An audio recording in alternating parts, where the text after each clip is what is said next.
We're back with another one. You're an idiot. And this week, I get to have some fun.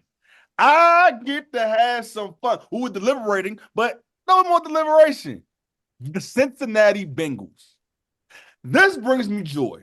Now, if you go back to an earlier video this year, I talked about how I hate the narrative that the Bengals always build for themselves. Joe Burrow, oh, they're in a hole. They came all the way back mid-season and nobody can mess with the Bengals later in the year. Blah, blah, blah, 4-7. Okay?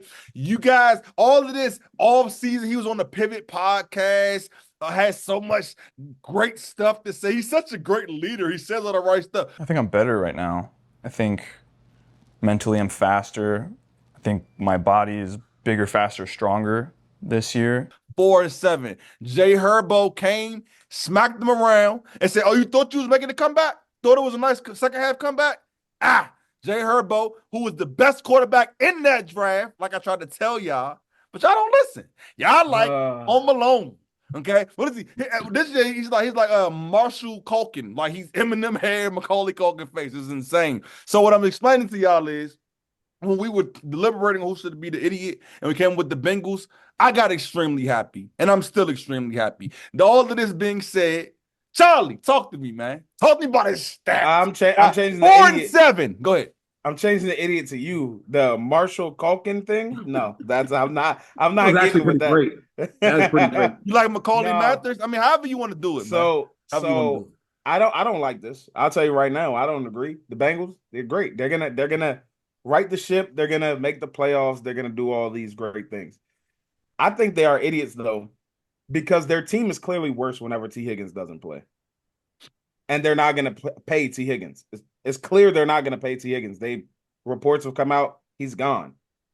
The Bengals are at their best with T. Higgins. They're in their winning window with T. Higgins. T. Higgins hasn't played many games this year, and they've lost a lot of games this year. I don't know. I mean, sure, the injury thing, I don't know if it's so much his hamstring or it's kind of like him trying to stay healthy for the offseason. Contract string. So yeah. See, he got a contract string going on. I think if he's close, he's like, just sit this one out. It's like when you're kind of fed up with your job and you feel a little sick, you're like, man, forget this. I ain't going to work today. Yeah.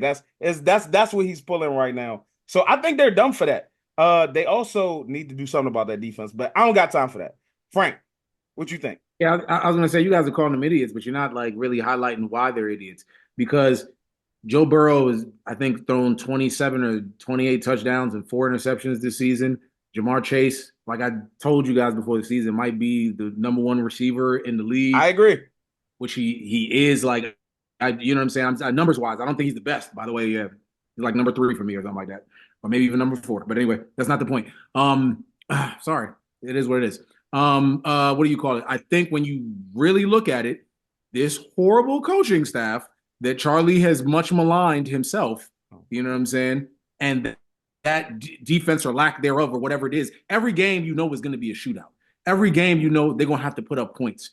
The fact, and even just, I just look at it. If I go back to the second game against Baltimore, because the first game against Baltimore was a close game. They made some mistakes. Then Joe Burrow threw the pick. The second game against Baltimore, there was a chance where they had to go for a field goal, didn't take it. All these different opportunities they had, that could have ended up with a win. That's coaching. That's not play. They played phenomenally in that game. I watched that game. That was one of the most entertaining games of the year. It's all of this is coaching. When your team is averaging like 30 points, that's coaching. That is like scheme on defense, because whatever it is, you clearly don't realize the skill set of your players. Do something differently that fits them. Like if you don't have the tools to do whatever it is, and you as the head coach, go to them and go to your defensive coordinator and be like, yo, you got to change something up because we can't get smacked around by every single team every week. Yeah. They went up against the team in the Chargers that weren't allowing anybody anything and still put up 28 points. You talking about coaching? Look at what coaching does for Justin Herbert, man. Herbert he was sitting at the kid table before Jim Harbaugh. You was like, Herbo. No, you meant Harbaugh. That's what you meant, Jonell. I like that. Because when Harbaugh showed up, I don't know, Justin Herbert started being the quarterback that we know Started he being could Justin be. Herbert again. Yeah. Yeah, exactly. Like he played like instead of Super Cousins, he played like Superman.